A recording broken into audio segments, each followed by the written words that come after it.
All right, we're rolling. Take a sip of this Red Rooster Guatemalan, single origin Guatemalan espresso blend as a pour over coffee from the fellow Aiden brewer. That's a mouthful. I thought I was getting boozy notes, but it might have just been my brewer needs to be deep cleaned. I looked up the notes and it totally changed what I was tasting.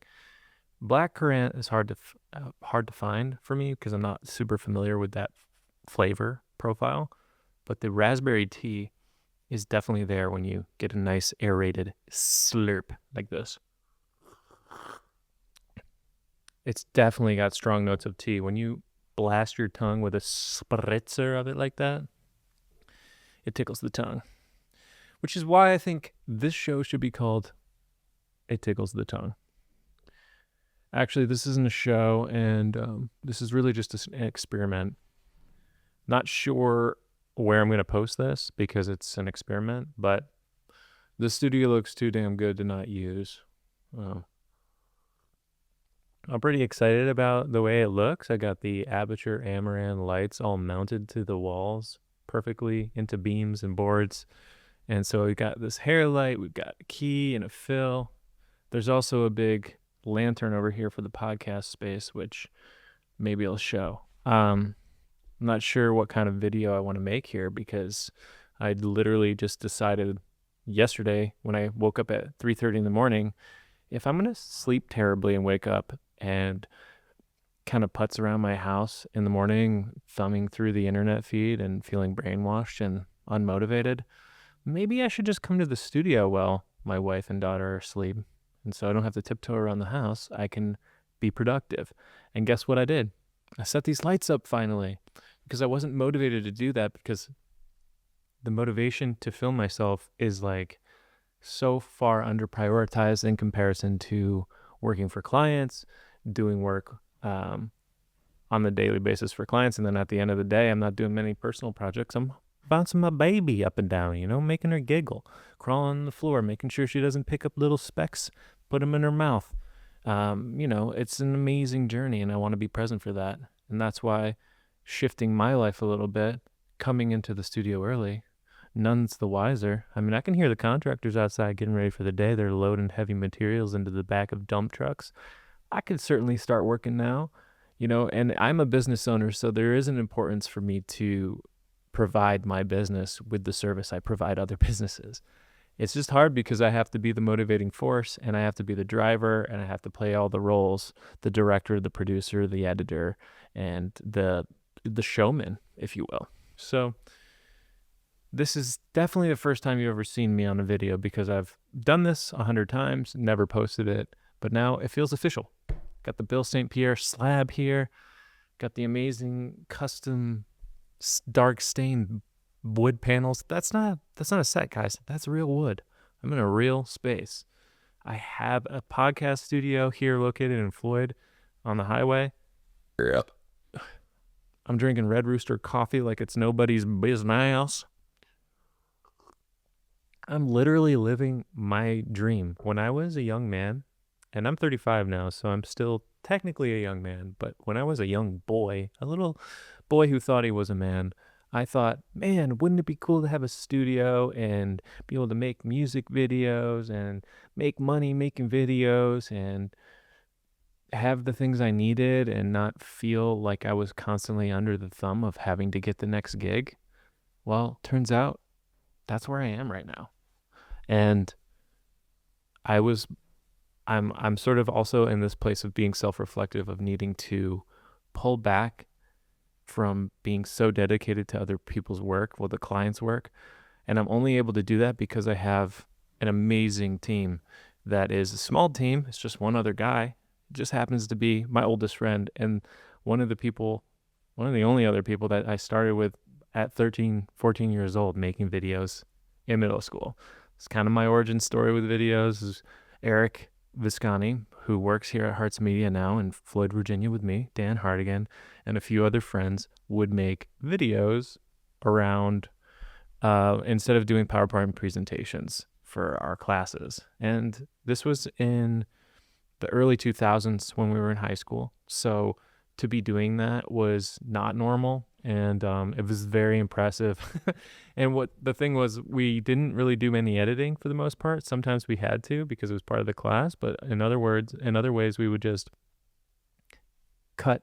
We would do the scene, and then if we didn't like the take, we would delete it, and it would just be recorded on a DV camcorder, and then we would plug that into the television and stream it that way because we didn't know how to upload. YouTube didn't exist, and now 20 years later, here we are, and it's wild because I haven't posted anything. I don't share my own take on what's going on, and I don't feel the need to promote because we have such a steady stream of business that's growing at a rate that it feels comfortable that putting myself out there, doing the extra work, playing all these roles to do this for my business hasn't felt as necessary as it does now in 2026. I'm not trying to like pull in a bunch of business or be an influencer. I'm more so just trying to let people know we're here and to practice what I preach a bit, because I'm often on the other side of this camera. I've been on podcasts before, which is a lot easier than just approaching a camera and looking straight into the lens and telling everybody what you think. And so I just thought, if I'm going to wake up early, I'm going to try and put this time together to put back into the business creatively what I do for our clients and what I do professionally.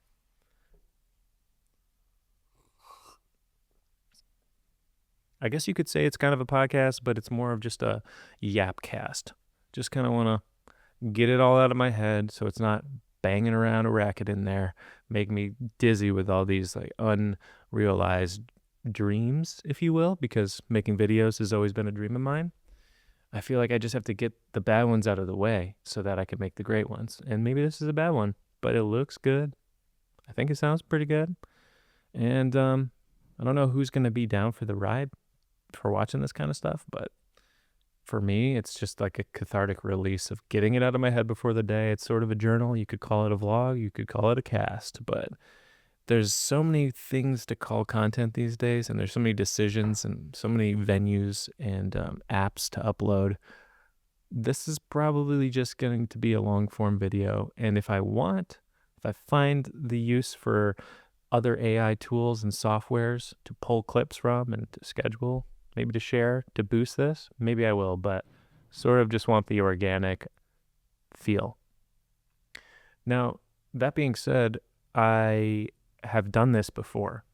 This is not the first time I've sat in front of a camera and recorded myself and given this exact spiel. So, oh man, what's it going to take to actually post this? It's just going to take this, hopefully the time before Eric shows up for work and I start having to like look in the mirror and tell him what I'm doing, and he'll see it. And I don't even know if I want to post this on Hearts Media right now. I might just want to post it on my personal account where no one's going to see it.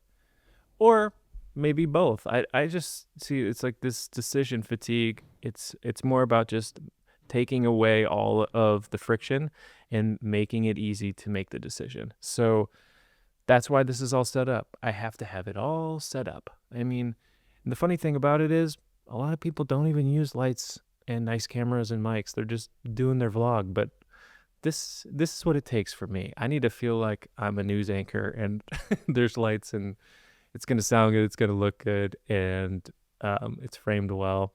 And so let me know how I'm doing. I mean, this is the first take, really, of this new set. I've got all the lighting is hooked up on the walls. I can control it with an app. Got this mic plugged into the Canon C70. I can see myself with the monitor on top. It's all plugged in, so I don't have to worry about batteries. I got about 20 minutes left in this SD card, so I know I can kind of rant and go for it. And maybe this is an episode 1 of this type of thing.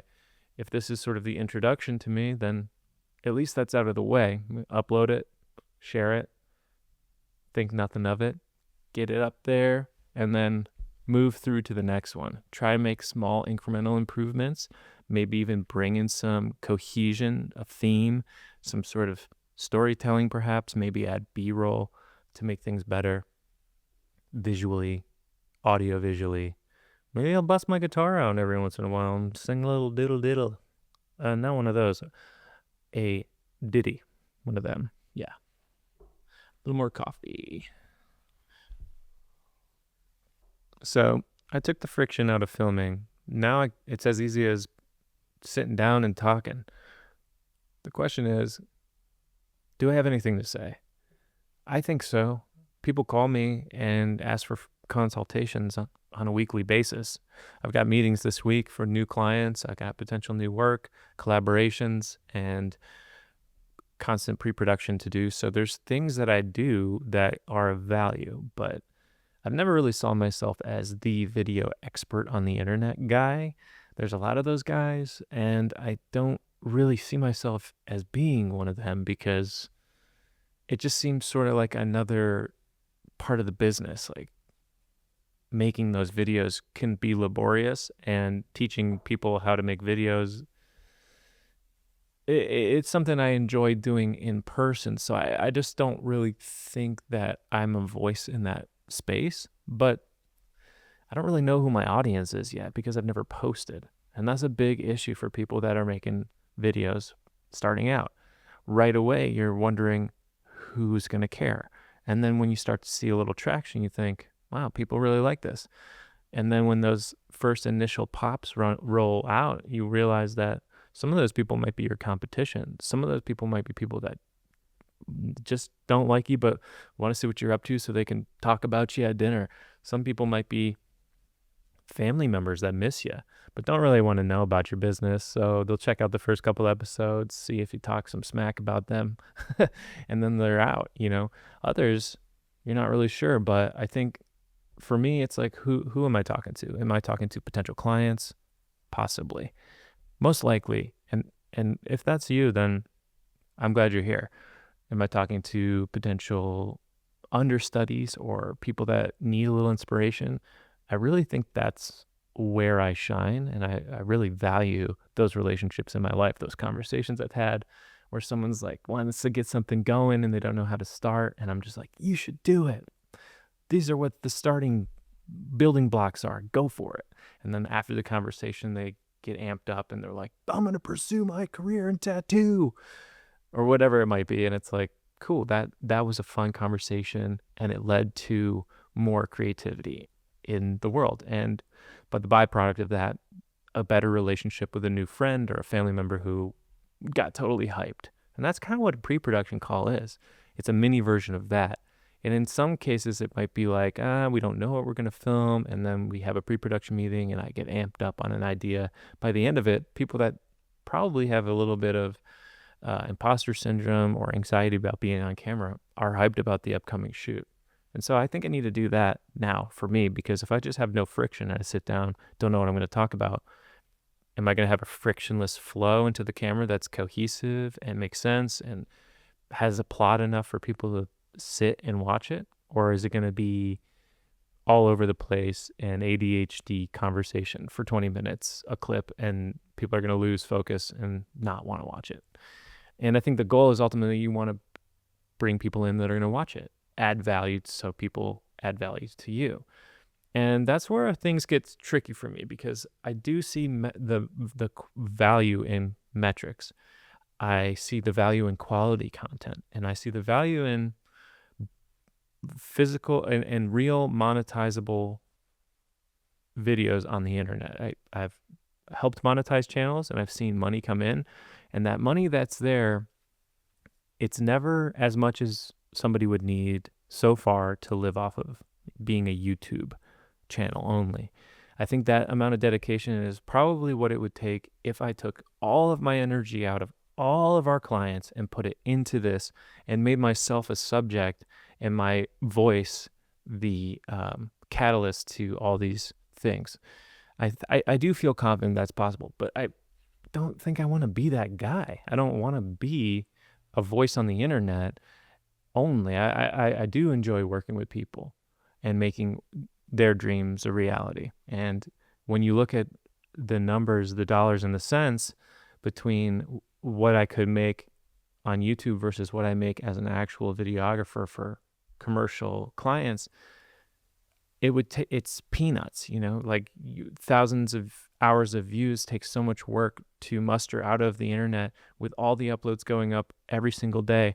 how is this going to do that? I don't think there's value in it for me. So the real value would come from a massive following where you're getting hundreds of thousands of hours watch time on videos, and multiply that by multiple videos a week or a month, and then you're looking at a real income, 6 figures, 7 figures.